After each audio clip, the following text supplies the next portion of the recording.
when things were not going good. Right. What about the old days of evangelizing this country? And I'm talking about really evangelizing this country. A lot of them didn't have a truck, and they didn't have a trailer, they didn't have a motor home. They just drove from one place to the next.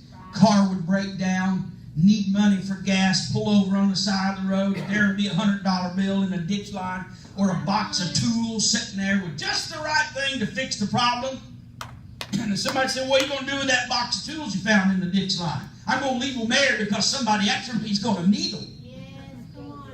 How does things like that happen? They kept on telling it when things was not good. Their wives were sick, or their children were sick. Things were bad. Financial things were in an uproar. And trouble after trouble, but they kept on blazing a trail so hot you could see the flames and the smoke rising from the road. Every church they went to, they would tell the old story of the love of God. You know why? Their altars were full then, and they were 3 and 4 rows deep because they kept on telling the same story of the love of God and the saving grace that would change a man's life and turn him around. They kept on telling it when things wasn't going good. They just kept on telling it. And Brother Bill, not only did they keep on telling it, they kept on living it. Every church they pastored, it was the same thing. They told the story, they lived the life, and they kept the church clean. Amen? Every revival they preached, they told the same story and of the love of God, and they kept holiness right in there. I'm going to tell you, it means much to keep the story alive. Right. Oh, yes, it does. Amen. Yes, to keep holiness alive in our life. I've been to the place. Me and my wife both been to the place where we've said, if I didn't know better, if I really didn't know in my heart, and if I really didn't have this in my heart, I'd just quit. Now, can we have a little honesty? How many's ever said that? Come on there, nobody's going to throw you out or throw you in jail. How many's ever said, if I didn't really know better? But the thing is, church, we really know better. You hear what I'm saying? We really know better. It really is right. Come on now. It really is true. The love of God really is right. And we've got to tell it whether we feel like it or not. Oh, yeah. Jeremiah tried to not tell it. He tried his best not to tell it. But he said, I'd like to have been standing next to him, Brother Tom. When that relay kicked in, Brother Mitchell, and he went from, I'm not going to do it, to I can't help but do it. Oh, yeah. I'd like to have been standing next to him. He had to say, whoa! Jarring all the muck he was in at the moment. Stirring all the stink up. He said, the reason I can, and the reason I'm going to, Sister Minnie, is because it's like a fire. Come on now. Oh, hallelujah. You're not getting this. Hallelujah. It's like a fire. You know why we quit telling it? Because the flame has flickered. And it's all but gone out. Jeremiah said it's like a fire. You know, I have my opinions. Brother Sparks made a comment in Sunday school about opinions, and you know, he started with me back in the corner, and he said, you could ask Brother Steve in the corner this, that, and the other, and he'll give you this, and you can go ask so-and-so over here. I think he used Brother Tom, and he'll have this, you know.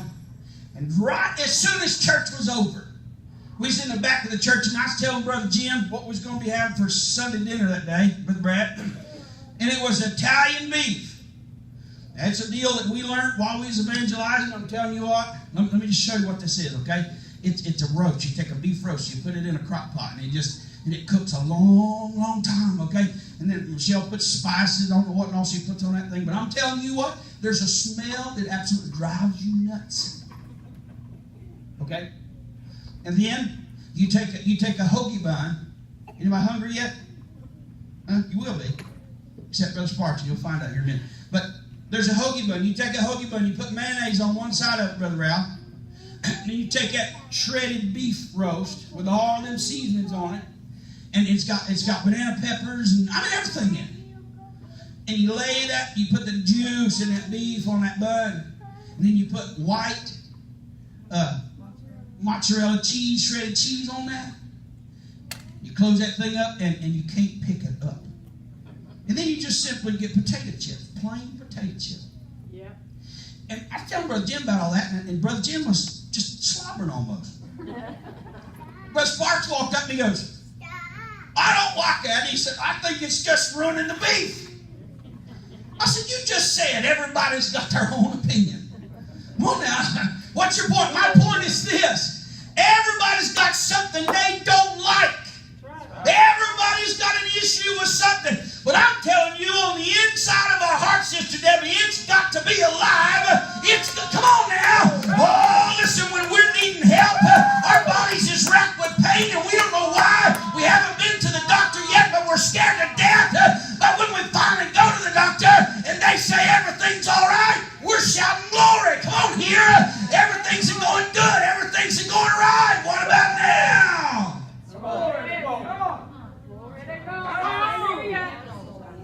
Praise God. What about now? Praise the Lord. There's well, I'm taking time and killing it. I know I am. I gotta quit here. I'm not much on dreams, Brother Sparks, but I had a dream this was going to happen. I just didn't know when. But Sister French is bad sick. Yeah.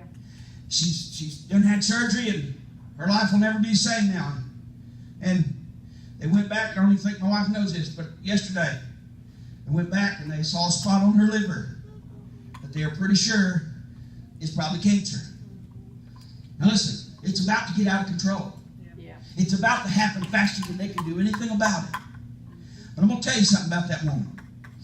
You can't tell except the physical appearance. She's lost her hair, all them turbans and wig stuff she has to wear and all that.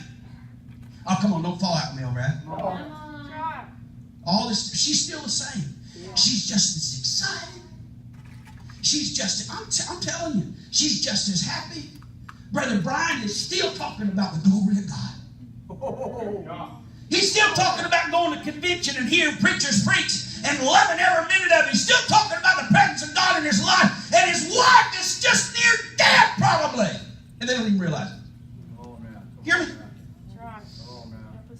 Everything in her is fighting to live. Yes. That's right. And there's another woman in the area got severe cancer. And they only gave her months right now. Months. She said, I'm not doing nothing. I'm not going to do nothing. Now I understand. Everybody's got their opinions, okay? Yeah. But she asked me a question. Sister Fritz said, how, as a Christian holiness person, do you lose your will to fight to live? Come on now. How would you have answered that? Huh? She said, how, as a holiness Christian person, do you lose your will to fight just to live? I said, I don't know. I guess some people just give up.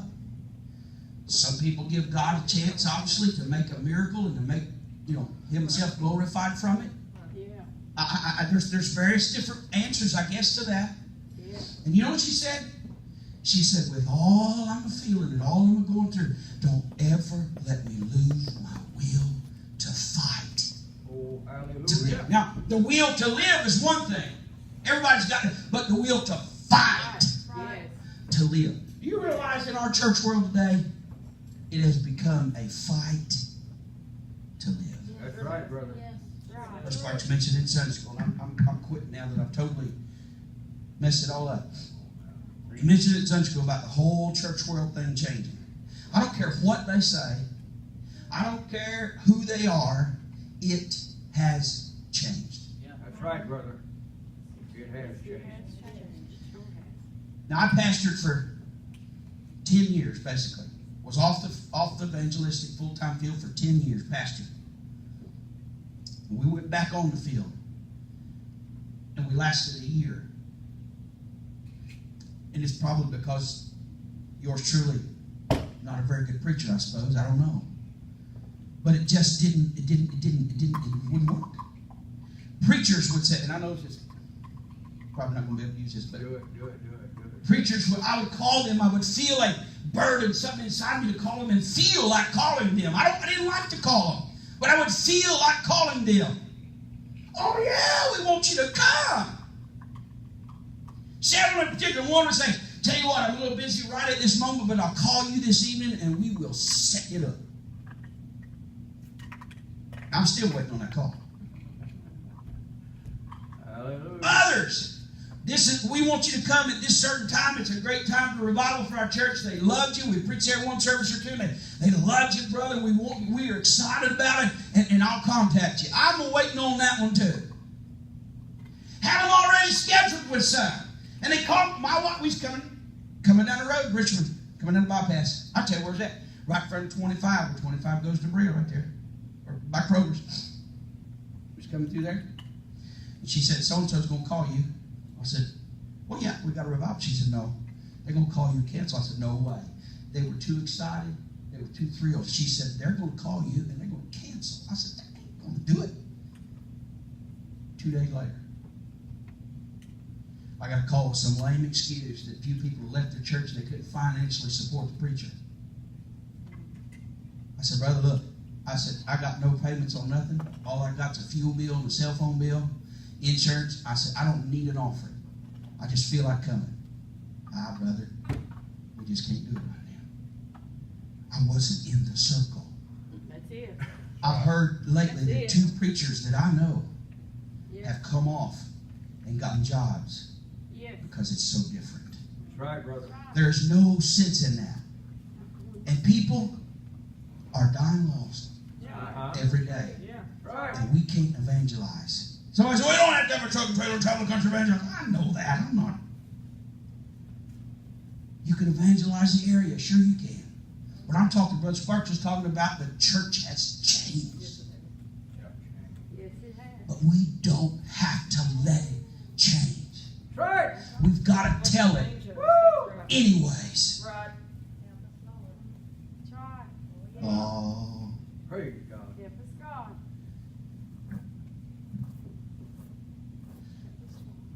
You can't figure God out. How many times have we heard the old spare tire analogy? You know that's a very good analogy. But when I was hauling cars all the time, I picked up these. I hope you don't own a Kia. I hope nobody here's got a Kia. I don't think anybody. Anyway, we have to kind of go through sometimes and sometimes take inventory over there. Open the trunk, and a near brand new little Kia, some kind of car it was.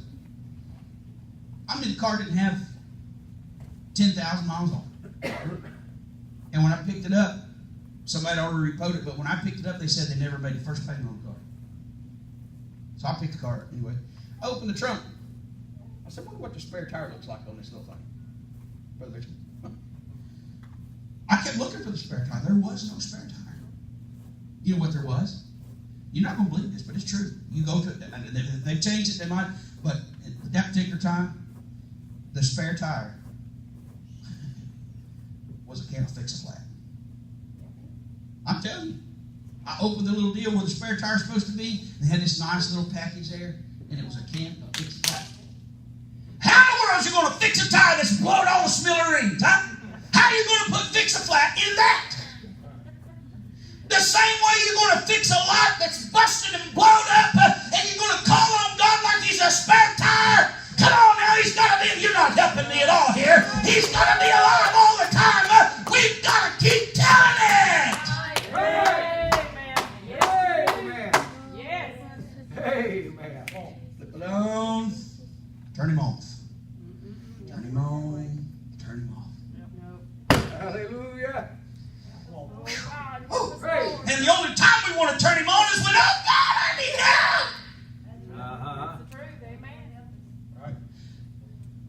I kind of feel the water rising a little bit in here today. Help him, Lord. Help him, Lord. But I really tell you, in the little dream I had, I felt so good, and I feel good today. I really do. But I want to remind us. Okay. Can I get in a little more trouble here? I ain't the captain of this vessel, but I want to tell you something. There's absolutely no reason and no excuse that we have to get up and say, let's push this service.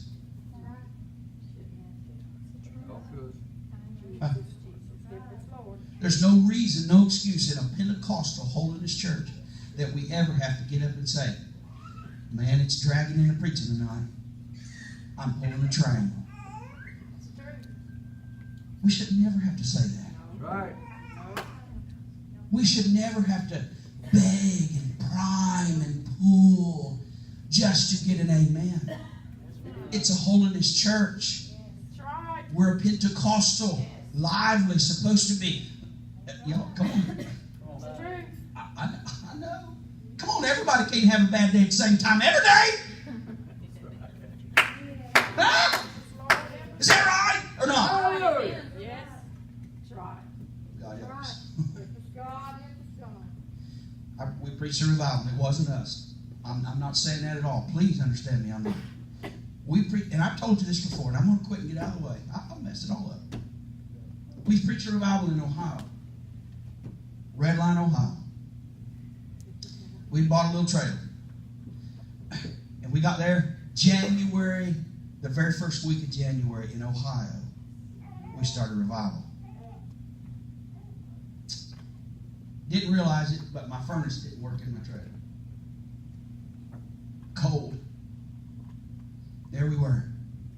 We went to service the first night or two, and I'm telling you what, it was great. Power of God come through that place. Folks started coming around praying. About the third or fourth night, or about the third day, I woke up and I couldn't open my trailer door. What in the world? I pulled the blind loose and looked out, and the brilliant whiteness blinded me nearly. Felt like it did. Snow as high as my trailer door. I said, you gotta be kidding. First revival of the year, and it's killed because of the weather. I sat back down, had my little coffee, my little pouting fit. Next thing, I heard some noise, Brother Ralph, and I looked out, pulled them blinds loose again, and there rolled in the pastor in his big white Buick Roadmaster. I thought, well, what is rear-wheel drive land yacht? There he comes rolling in that parking lot with 12, 16 inches of snow in it. I said, what? He's an old man. He was an old man then. Yes. I said, what is he doing? So I hurried up and got my shoes on, my coat, and I went out and I said, hey, Pastor, how are you this morning? He said, boy, it snowed, didn't it? And I said, yes, sir. I said, well, that probably killed the meeting morning. He said, you think?